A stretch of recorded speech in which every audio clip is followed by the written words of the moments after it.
vous préférez le plus dans votre métier? Alors, ce que j'apprécie le plus dans mon métier principal, c'est l'imprévu. Je ne sais jamais comment la journée va se dérouler. Hormis les réunions qui sont programmées, lorsque je descends le matin, je ne sais pas comment ma journée va se dérouler. C'est l'imprévu. Et puis, j'apprécie tout particulièrement le côté humain. J'aime les relations humaines que j'entretiens avec les élèves, avec les professeurs. Étant petite, pensiez-vous être principale de collège? Alors, qu'est-ce que tu appelles étant petite? Quand 8-9 ans? Quand vous étiez au collège ou en primaire? Ça a un tout petit peu évolué. Quand j'étais en primaire, je voulais être institutrice. Quand je suis entrée au collège, je voulais être professeure de mathématiques. Parce que j'adorais mon professeur de mathématiques. Elle m'avait transmis non seulement le savoir, mais le goût d'enseigner. Et je suis devenue professeure. J'ai travaillé un tout petit peu en entreprise, ça ne m'a pas plu du tout. J'ai passé le concours pour être professeur, je suis devenue professeure et j'ai enseigné pendant 15 ans.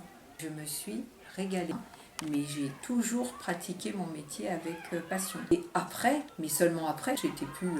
alors petite, c'est une question de taille, je suis toujours restée petite. Je n'ai jamais envisagé autre chose que de travailler avec des enfants.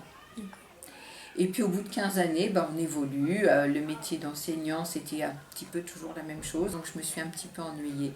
J'avais envie de responsabilité au sein d'un établissement. Donc ça, quand j'étais petite, je n'y pensais pas. Bien sûr, je ne pensais pas diriger. Et puis c'est venu petit à petit.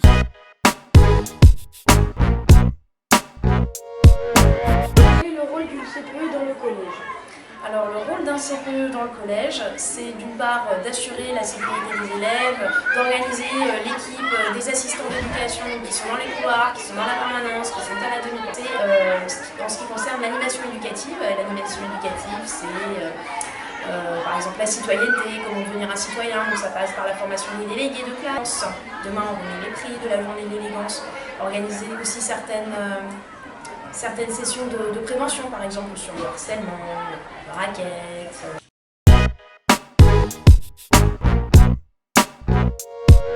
Pourquoi étudier l'allemand? Alors, pourquoi étudier l'allemand? Parce que l'Allemagne n'est pas n'importe quel voisin pour la France. Ici, nous avons une carte de France. Les Allemands apprennent beaucoup le français et il est donc bien que les Français apprennent l'allemand.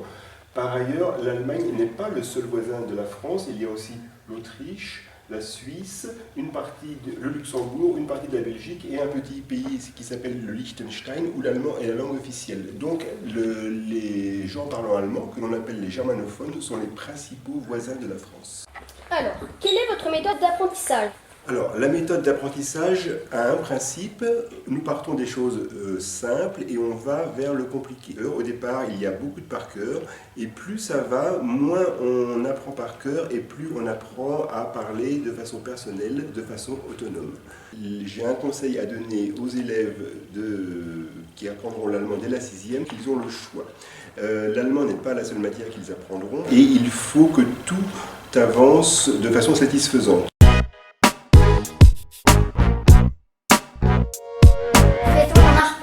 Alors en art plastique, j'aurais presque envie de te poser la question. Ça fait déjà 2 ans que tu pratiques les arts plastiques, mais je vais y répondre. Alors en fait, en art plastique, on travaille sur des notions. Vous dessinez, vous peignez, vous jouez avec la couleur, vous jouez avec des matériaux, vous réalisez soit des productions en 2 dimensions, soit en 3 dimensions. On va donner des références artistiques. Ça veut dire, voir par rapport à l'incitation. Est-ce que vous avez une pratique artistique? Oui, j'ai une pratique artistique. J'ai commencé à enseigner les arts plastiques. Je me suis plus consacrée en enseignement. Moi, ma pratique artistique consistait à travailler sur le phénomène de transparence. C'est l'invisible qui permet le visible. Moi, j'ai expérimenté le verre, j'ai gravé, j'ai expérimenté des matériaux de façon à rentrer un petit peu dans ce mystère de la transparence. Quel est votre artiste préféré? Tous les artistes m'intéressent. Je vais beaucoup dans les expositions. J'ai toujours une très grande joie à découvrir leur créativité, ce qu'ils font. Quand j'étais donc étudiante, dès les débuts, j'ai bien aimé les œuvres assez qui ont l'air simples et épurées. Alors, mon artiste préféré à l'époque, c'était Malevich, un peintre abstrait qui lui est passé par différentes mode artistique, l'impressionnisme, le fauvisme, le cubisme.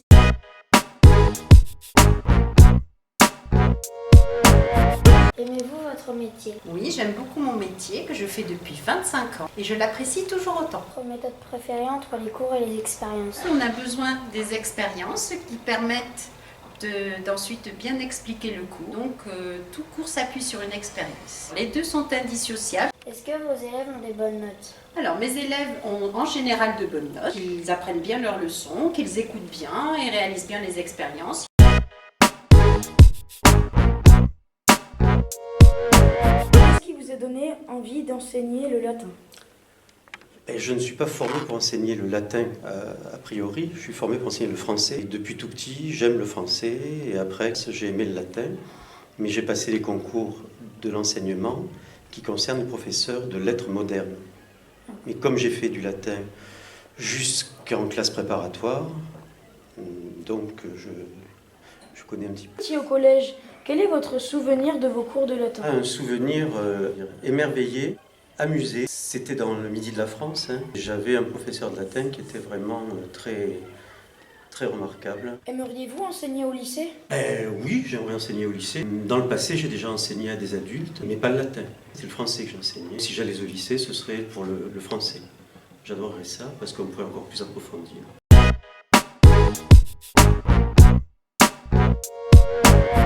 Quel type de séance fait-on en SVT en 6e ou 5e?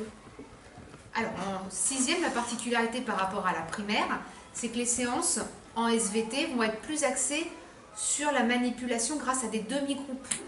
On va pouvoir plus les aider individuellement, on va pouvoir aussi travailler des méthodes plus en profondeur et aider les plus en difficulté par rapport à ceux qui ont plus de facilité. On va aussi axer un peu plus dans le détail certaines notions vues dans le primaire. Quels outils utilise-t-on en SVT au collège? On essaie d'utiliser du matériel quand on peut, quand les séances s'y prêtent et quand on a ce matériel à disposition. Vous avez les microscopes, par exemple, qui sont ici. Vous avez par exemple des collections d'animaux qui permettent d'observer certains caractères, comme ici un pigeon empaillé, et vous en avez d'autres dans le laboratoire qui sont rangés. Vous avez aussi donc des petits modèles dans des résines, des petits modèles fabriqués un petit peu avec le matériel qu'on a, des fossiles par exemple. Donc on a tout un tas d'outils disponibles qui permettent de mettre en évidence certaines notions qui sont des fois plus facilement apprendables pour les élèves que juste du papier. Ensuite on a aussi donc tout un tas de méthodes qu'on met en place et qu'on travaille en profondeur par rapport à la première.